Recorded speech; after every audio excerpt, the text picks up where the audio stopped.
What started as whispers of drama behind the scenes has now escalated into a full-blown legal war that's threatening to blow the roof off one of the most anticipated West End revivals in recent years. RachelZegler, the once golden girl of Hollywood, the starlet who graced red carpets and headlined blockbuster films, has flipped the script in a way that no one saw coming. Just a few weeks ago, Rachel was the subject of harsh headlines and relentless internet criticism. The story seemed simple. She had reportedly derailed rehearsals for the West End revival of Evita, stormed out of meetings, and created a toxic work environment. The producers even filed a lawsuit accusing her of breach of contract, essentially blaming her for sabotaging their entire show. She was being painted as a diva, a liability, a PR nightmare.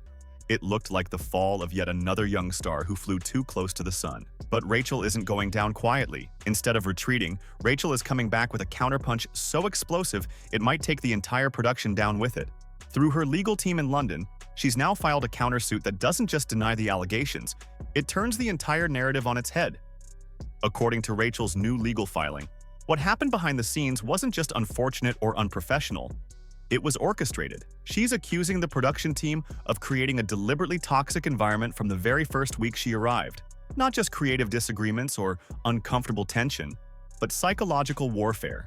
Her suit outlines a pattern of alleged abuse that began with exclusion from important creative meetings, public humiliation in front of fellow cast members, and even the leaking of internal rehearsal notes meant to portray her as emotionally unstable. Those backstage rumors and viral video clips that made headlines?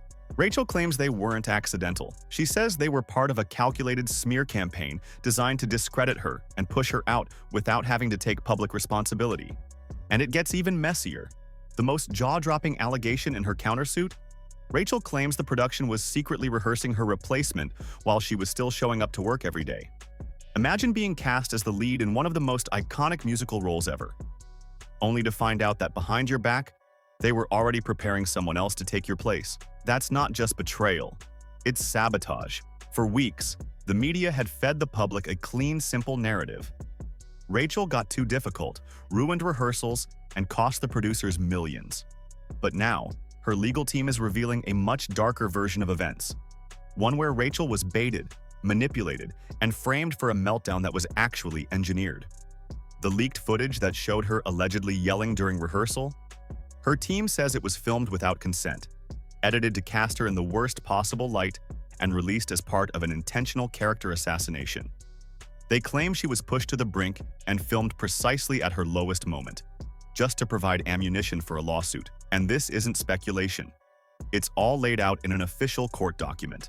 A legal counterattack that calls for damages related to emotional distress, public humiliation, professional sabotage, and violations of confidentiality agreements. She's not just defending her name, she's demanding accountability.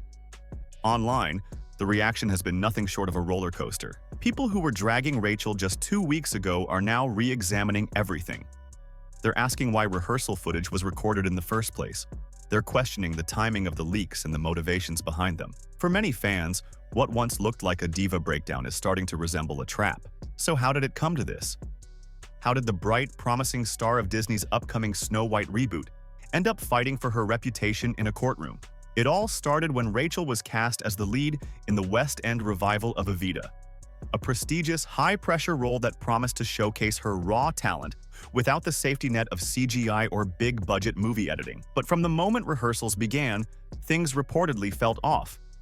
Rachel says she was excluded from group communications, often received script updates late, and was corrected in front of the cast in ways that felt less like direction and more like targeted embarrassment. According to her countersuit, she once arrived for a rehearsal only to discover the schedule had changed, and no one told her. She waited over an hour alone in the studio before being informed that her scene had been rescheduled without her. These weren't one-off mistakes. Her legal team argues it was a coordinated effort to isolate her and wear her down psychologically. And it worked.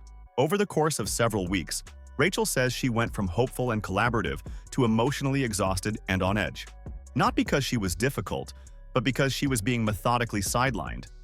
Then came the explosion that changed everything. During a closed-door rehearsal, Rachel reportedly snapped. She allegedly threw a prop, raised her voice, and stormed off stage. Normally, a moment like that might be resolved internally. but not this time. Someone filmed it, despite such rehearsals typically being private and unrecorded, and the footage was leaked online within 2 days. The video went viral, and with it came a wave of damaging headlines. Anonymous sources described her as unprofessional and unhinged. Directors and producers leaked internal notes accusing her of being toxic and uncooperative. But Rachel says the outburst wasn't the problem. It was the result of weeks of pressure and intentional provocation. And here's the kicker. She claims they knew exactly what they were doing. That the production team understood she wouldn't stay silent if she felt disrespected. That they were prepared for her to fight back, and were ready to spin that reaction into a PR disaster that would justify her removal. Worse still, Rachel alleges that while she was still clocking in for rehearsals, still memorizing lines, still giving interviews, the producers were already working with another actress behind the scenes. Quiet, private rehearsals, training a backup in case the trap worked. That's the betrayal Rachel says cut the deepest. Not just being replaced, but being replaced before she was even accused of wrongdoing. According to her, the entire situation wasn't a fallout.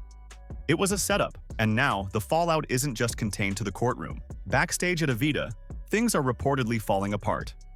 Rehearsals are silent, cast members are tight-lipped, sponsors are backing away. One major brand that was set to support the production reportedly pulled out just days after Rachel's countersuit went public. Another has paused all marketing efforts, saying they won't get involved until the legal mess is sorted. Internally, people are describing the production as radioactive. No one wants to speak up.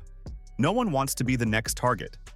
Some cast members are rumored to be preparing their own statements, potentially backing up parts of Rachel's version of events. Even Disney is paying attention. While Rachel's legal fight is technically separate from her film career, her name is currently tied to one of the studio's biggest upcoming projects, the live-action Snow White. If her lawsuit gains traction, it could shift public perception dramatically, from seeing her as a problematic actress to recognizing her as a victim of behind-the-scenes manipulation. Because this story is no longer just about one actress and one production. It's about the way women in entertainment are treated when they speak up, push back, or deviate from the script. It's about the weaponization of leaks, the culture of silence, and the power imbalance that leaves performers vulnerable when things go wrong. Rachel's not asking the court to prove she's perfect. She's asking them to acknowledge that she wasn't alone in the chaos, that what the world saw wasn't the whole story, that the outburst, the yelling, the drama, it wasn't spontaneous. It was provoked, and if she wins, it will be more than just a personal victory. It will be a shot across the bow to every production house that thinks it can quietly push someone out, control the narrative, and escape accountability. But even if she loses, the damage may already be done. Because now, the world is watching with new eyes. The seed of doubt has been planted. The story of RachelZegler's fall from grace is no longer so easy to accept, and if the truth is anywhere near what she claims, then this isn't just a cautionary tale, it's a reckoning. Stay tuned, because this saga is far from over.